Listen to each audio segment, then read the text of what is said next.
Happy Sabbath, everyone. It's TK here, and I'm back with our April the 16th devotional.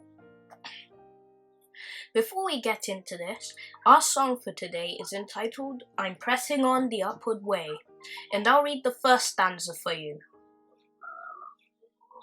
I'm pressing on the upward way, new heights I'm gaining every day, still praying as I onward bound, Lord plant my feet on higher ground. Our title for today is Captivating Words, and our verse for today is taken from John 7 verse 46. No man ever spoke like this man. The educated were charmed with Christ's teaching, and the uneducated were always profited, for he appealed to their understanding. His illustrations were taken from the things of daily life, and although they were simple, they had in them a wonderful depth of meaning. The fowls of the air, the lilies of the field, the seed, the shepherd, and his sheep.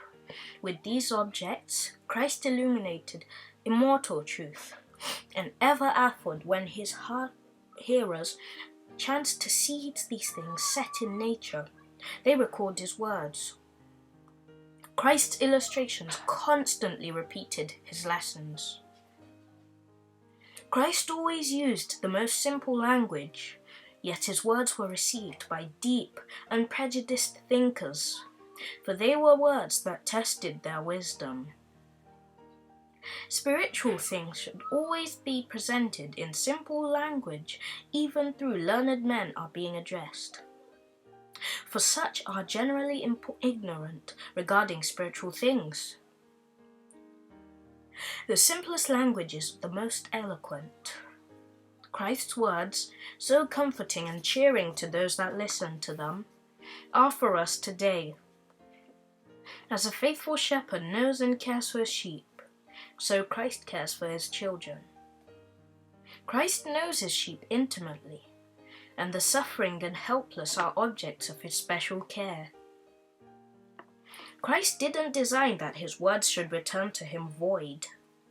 He himself wrote nothing, but the Holy Spirit brought all his words and acts to the remembrance of his disciples, that they might be recorded for our benefit. Christ's instruction was given with the greatest clearness. There was no need for anyone to misunderstand. But the scribes and Pharisees misconstrued and misapplied his words. The utterances which were the bread of life to starving souls were bitterness to the Jewish rulers. In his Sermon on the Mount, Christ spoke as though he knew that the scribes and Pharisees believed the Old Testament. They were in that gathering, and the disciples were close beside their beloved teacher. There, Christ declared, "Except your righteousness shall exceed the righteousness of the scribes and Pharisees, ye shall in no case enter into the kingdom of heaven."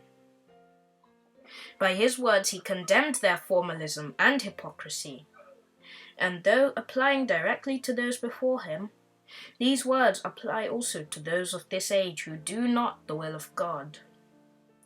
They are far-reaching and come sounding down to the ages to our time. Review and Herald, May 18th, 1897. I hope that this was enough to carry you through your day. Remember to come for tomorrow's devotional. Bye, everyone!